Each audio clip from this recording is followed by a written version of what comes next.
नमस्कार बंधुरा आज के आरेकटा नतून रेसिपि निये चले एसेछि चीज चिकेन। प्रथमे चिकेनटाके आमी गोलमरिच गरम मशला विनेगार और नून दिए मैरिनेट करे रेखेछि। 2-3 घंटा मैरिनेट करे राखलेई होबे। एइबार आमी चिकेनटाके भेजे निচ্ছি और एदिके कड़ाई बसिए दिएछि, सेखाने आमी तेल दिए पेঁয়াজটাকে भाजबो। तेल गरम हो गेছে, मैं काँचा लंकाटा फोड़न देव। कोनो गरम मसला देव ना, जेहेतु गरम मसला দিয়ে मैरिनेट करेছিলাম এই জন্য আমি गरम मसला আর দেব না। কারণ চিজ চিকেনে गरम मसला বেশি দিলে ভালো লাগবে না।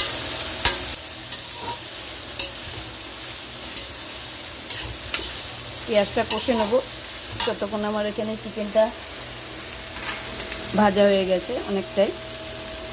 বেশি পুড়িয়ে ভাজবো না,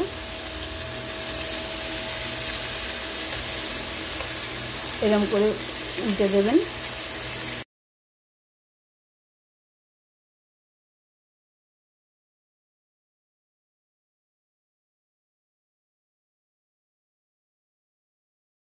পেঁয়াজটা কষানোর সময় নুন দিয়ে দেবো।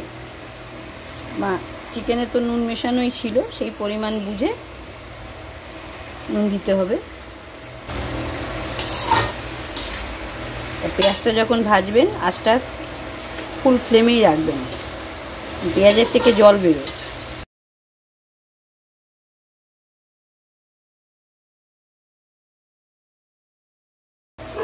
পেঁয়াজটা ভালোভাবে ভাজা হয়ে এসছে, এবার এর মধ্যে আমি রসুনটা দিয়ে দেবো।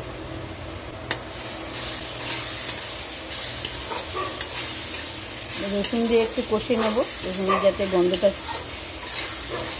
চলে যায়, কাঁচা রসুনের গন্ধটা। এদিকে আমার চিকেন সব ভেজে এসছে, কিছু ভাজা হয়ে গেছে তুলে রেখেছি, কিছু ভাজছে।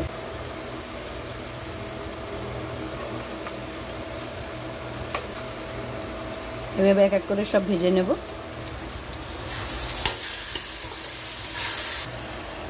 এবার রসুনটা ভালো করে পেঁয়াজের সাথে কষে নিয়েছি, এবার বাদাম বাটাটা দিয়ে দেবো। আর বাদাম বাটা দিয়ে বেশিক্ষণ কষা যায় না, তাহলে মশলাটা লেগে যাওয়ার ভয় থাকে। যদিও আঁচটা কমানো থাকে।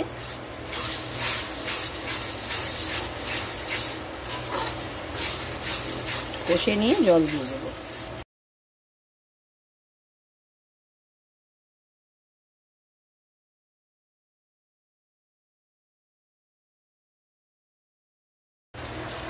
এবার এর মধ্যে সমস্ত ভেজে রাখা চিকেনগুলো সব দিয়ে দেবো, দিয়ে কষবো।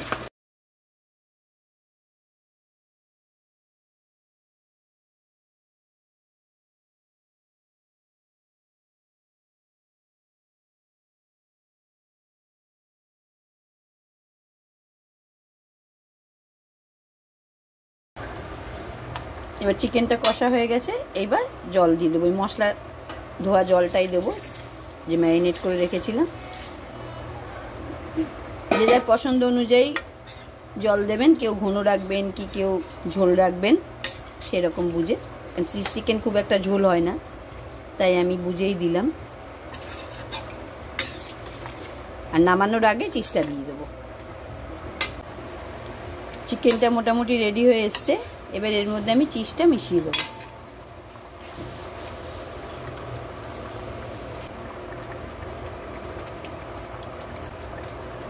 চিজটা দিয়ে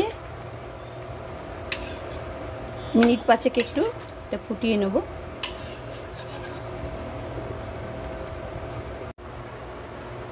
আমার রেডি হয়ে গেছে চিজ চিকেন।